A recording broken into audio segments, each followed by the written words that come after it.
Unfortunately, the rain probably held some of us back. For tonight, welcome to your candidates night. On your chairs, you'll see the way the meeting will be conducted. Same as last year, there's no major difference there. I'll do a quick run through. A random drawing will happen. I'm going to take these names, which each candidate will see. Each one has a name, will go into the pot, and we're going to pick someone from the audience to pick the order in which the candidates will speak. Each candidate will then have 3 minutes with an uninterrupted opening statement.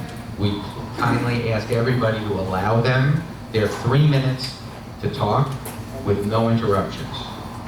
Upon completion of the opening statements, audience members will raise their hands in an orderly fashion and be called upon by the moderator. We have our moderator, Nan Green, who will be running the show tonight as she does with our election. Membership questions are not to exceed 1 minute, and I say membership because this is a unit owner only meeting. Only unit owners will be speaking tonight. The candidates shall have up to 2 minutes to respond without interruption. In the event that a candidate mentions or addresses another candidate in their answer, that other candidate may have up to 1 minute to rebuttal, not to exceed 2 exchanges back and forth. All participants are expected to allow each other to speak without interruption. The meeting will start as soon as we do this drawing. At the end of the meeting, starting at approximately 8:45 p.m., each candidate will give 2 minutes uninterrupted closing statements. And at that point, we'll have coffee, cake, and everybody can mingle with the candidates, okay? So everybody can see, yes? It'll be the same order as the opening statements. Okay, everybody can see their name. I just want everyone to see their name, and it's going to be put inside. Okay, each one of you fold it up.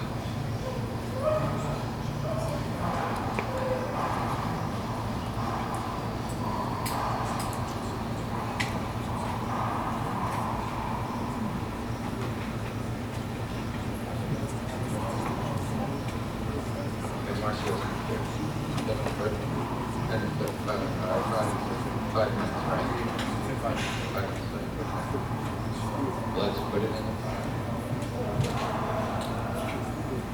No, well, I think, when did he send the text message that it's going to be 5 minutes? All right, let's start, let's get the lineup at least. You want to pick one?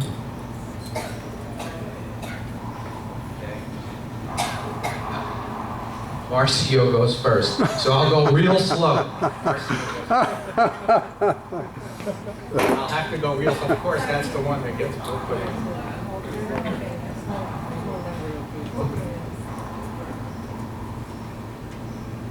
Sandy Best will be number 2.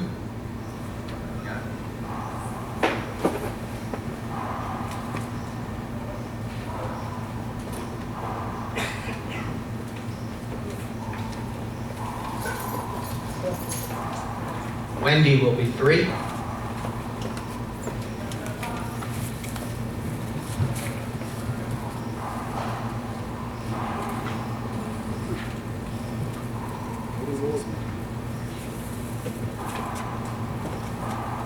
Dove.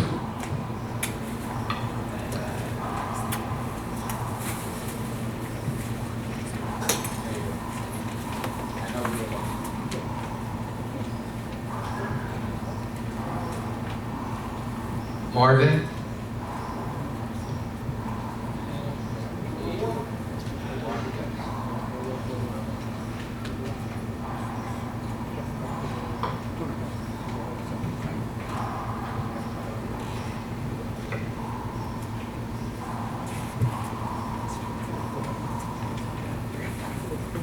Okay, Marcio goes first. I will make a suggestion and make sure Here he is. okay. Good. Come on. I was gonna see if we give you more time on your closing. You're number one. So that means you come up and do your opening statement first. You have 3 minutes. Good evening. Sorry I'm a little bit late. I was working. Weather's traffic is late. But how are you? How's everybody? Okay. My name is Marcio Jaspin, and I am sure that I'll be a great asset for the decision making in International Village. My background, my cultural background, how I was raised, and schooling,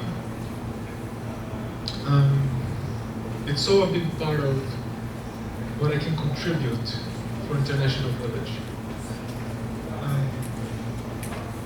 One of the ideas that I have is to create a portal, like a website, that the individuals can vote themselves on each item. Now will directly represent the majority of the votes of the unit owners. Instead of handing your votes to 5 people or 7 people to make the decision for you for everything that they will, how about giving the power back to the unit owners? So just like John has a blog that he shares his own personal views, maybe we can create something and we can bring this process to the 21st century, where each individual 800 plus unit owners can voice themselves, so that we don't take 800 and put that power on the hands of 7. So whatever items will be on the agenda, the unit owners will have a chance, that's my idea, to cast their votes, and whatever decision you guys make, that's what I will represent you here. Thank you very much.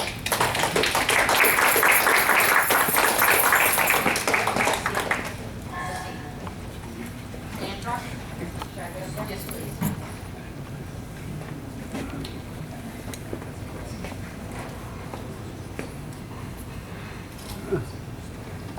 Hi, my name is Sandra Best. I was originally a school teacher, I was a court mediator, and I am a team player. The reason I'm running for the board is because many of my friends in the village begged me, pleaded with me, please represent us. So, like his statement, I've been asked to represent my friends at the village. I've been a unit owner since 2004, and the reason I'm running is I want to see the village financially stable. I want to see the board get along well with each other, play nicely on the playground, not fighting, and anyhow, I have been a property owner since 1980. Not only have I owned this apartment, I owned another apartment down in South Beach, and I have a house in Fort Lauderdale. So I know what it takes to keep a house up when it needs a roof and it needs plumbing and it needs all the different things. I know what it takes. And I am also very economical. Having been a school teacher, we don't make the most money in the world. Another thing that I possess is integrity, sincerity.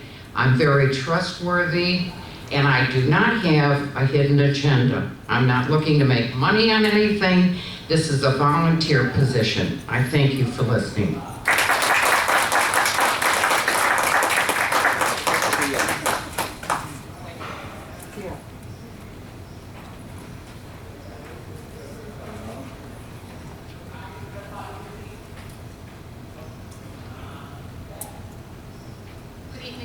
Thank you for coming. My name is Wendy Hernandez. I have been a unit owner in International Village since 2010. I love this place. And I'm running for the board because I am concerned about the constant increase in maintenance fee in special assessments. I have a background in accounting, and I have worked in the budget and purchasing department for several companies where I saved thousands of dollars in purchases. I'm also a unit owner. I have a property also since 2002. I had experience on how to manage a company. I believe these skills will serve me well as a board member to cut spending and ensure we get the best deals for our money. I believe also it's the job of the board to set clear cost-cutting targets. Unfortunately, our current board hasn't done this, and we now have to pay 7% more in maintenance on top of the 18% increase that we had last year. This has to stop. We need a change. If you elect me, I will keep a close eye on spending, so International Village can remain a great place to live at a reasonable price. And now I would like to translate in Spanish for our Spanish speaker audience. Buenas noches, mi nombre es Wendy Hernández. He sido propietaria en International Village desde el 2010 y amo este lugar. Me estoy postulando para la junta directiva porque me preocupa el constante incremento en el mantenimiento y en los cargos especiales que nos imponen. Creo que es el deber de la junta de establecer objetivos claros de reducción de costos. Desafortunadamente, nuestra junta actual no ha hecho esto y ahora estamos enfrentando un 7% de incremento encima del 18% del año pasado. Esto tiene que cambiar y si me eligen, mantendré una estrecha vigilancia en los gastos, de modo que no desperdiciamos nuestro dinero e International Village siga siendo un magnífico lugar para vivir a un precio razonable. Thank you.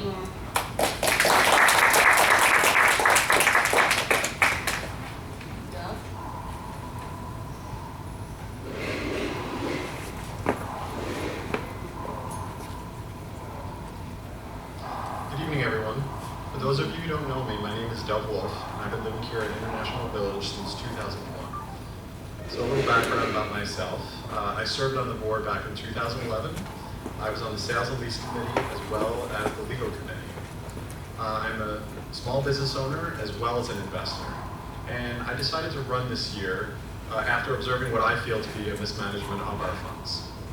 As most of you already know, we received just recently a 7% maintenance increase after coming right off the heels of an 18.5% increase. The assessment we had was to pay for the $900,000 deficit, as well as enabling us to keep up with our operating costs. All of this was to bring us back to solvency. What's so amazing to me and to many others, I'm sure, is with the enormous increase in maintenance and the large assessment we all incurred, the very year after this all transpired, a maintenance increase of 7% was enacted. Keep in mind, ladies and gentlemen, that a 7% raise in maintenance is 7 times the rate of inflation. So the very year after we became solvent, in the name of keeping up with the rising cost of goods and services, we then increased our maintenance 7 times the very rate goods and services increased. Does this sound to you like a competent, effective stewards of our funds? I personally live in the ordinance building where the carpets are moldy, which is a health hazard, and the lobby hasn't been refurbished in what looks like the 1980s. These are things that would enhance our values and ensure our health and safety. Having said that, you can imagine how I felt when our current president, Marvin Tao, was lobbying to put 24 speed humps at $1,000 a pop. Is this a responsible display of prioritization? Will somehow 24 speed humps help increase our values, all while we have moldy carpets, leaky roofs, lobbies that haven't been upgraded in decades? So in addition to the lack of prioritization, we must also be proactive in getting the best prices for the most in return. This is something the current board has failed at. My opponents, Marvin, Sandy, and Mark, at no point did their homework, in my opinion, in getting blind bids, which would save tens of thousands of dollars while improving the quality of the work rendered. What concerns me the most is the lack of concern for the return on our investments. Once the maintenance starts to increase disproportionate to inflation, this is a very important point, our return on our investments will suffer. My opponents somehow love to take credit for the U.S. housing market recovery. What they fail to mention about International Village is that so long as our maintenance rises at a faster rate than inflation, our values will stop increasing. Ladies and gentlemen, if you vote for me, I will do everything in my power to ensure we spend wisely, responsibly, and all our values see a strong return. Thank you all very much.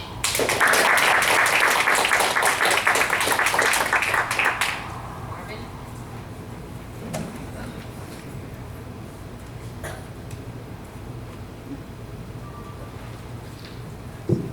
Hello all. I'm Marvin Tell. I live here, actually I'm a unit owner 10 years and 1 month from yesterday. As soon as I moved here, as soon as I bought, I became fairly active in the community. If you look at my resume, I've served on various committees. I volunteered for various functions. This is my second time on the board of directors. One of the things that I've done over the years is volunteer to do the orientations. Recently, we've gotten a couple of other volunteers, so as of lately, I'm just essentially filling in and being called at the last moment. One of the things that I do in the beginning of the orientation is I read a real estate listing, which says, centrally located, secure, gated community, perched on a 44-acre peninsula. Most of the studio 1, 2, 3, and 4-bedroom apartment homes have views of the water, golf course, and tree-lined park settings.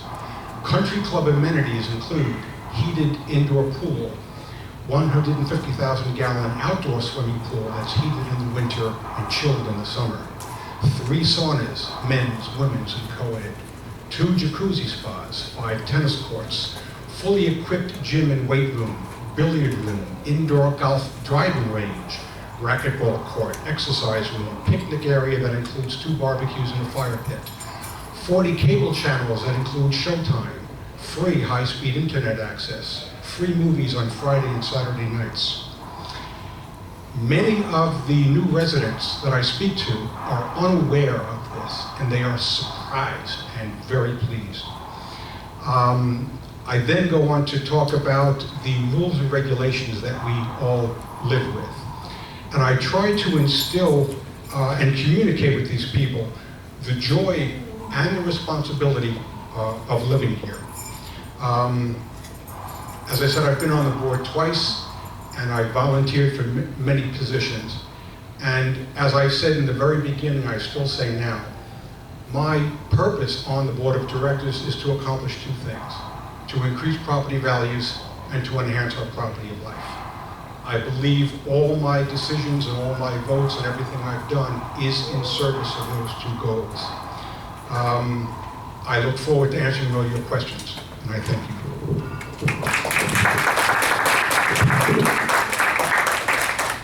Take a seat. I'll bring one to you.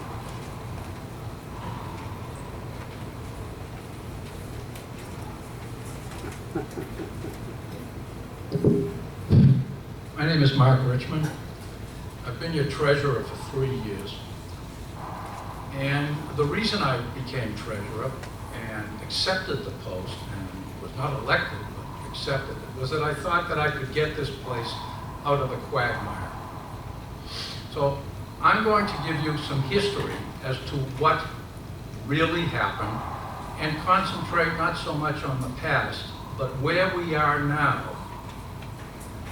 I will laud myself because personally, I was primarily responsible for whatever happened to this place that made it better financially. Except the fact that in November of 2011, 6 months after I became the appointed treasurer of this place, I was told by our Wells Fargo loan officer at that time that he was ready to call the note, which at that time was $4 million, and would have resulted in an immediate $4 million assessment.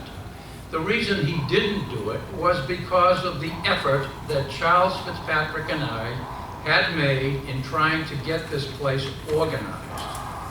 In the ensuing several years, we paid off approximately $1,500,000 of monies that was owed Wells Fargo that heretofore had not been paid. This brought us into compliance in the middle of the year 2012. Subsequent to that, we have set up a procedure whereby all monies which previously had not gone to paying Wells Fargo its just due for the loan that they made to us, in terms of every dollar that came in on a monthly basis by the monthly payers, in terms of all funds that were due Wells Fargo from sales of condominiums, resulting in a payoff of a special assessment for the Wilma assessment, had previously been used willy-nilly for operating funds. So that was put to a stop, and the bank recognized us for that. We are now in very good shape with the bank.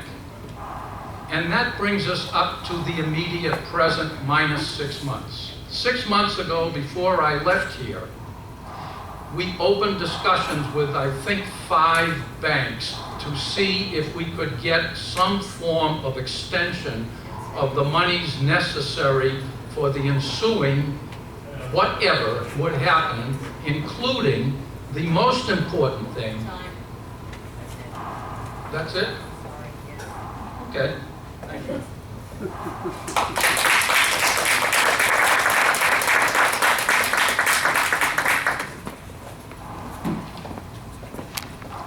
Okay, very good. All of you did a very good job. Are there any questions? Please, if you have any questions for the candidates, kindly raise your hand at this time. Okay. I will call on you, and I'll appreciate if you'll stand up and let us know which candidate you would like to address. You'll have 2 minutes to ask your question. Okay? Yes, sir. Please stand and say your name. I'd like to, at this time, give up my 2 minutes to Mark Richards and let him finish his opening statement. I'm sorry, you can't. It doesn't work that way. No, I wish it did. Well, I just want to thank him for a wonderful job he's done. Okay, thank you. Yes, sir.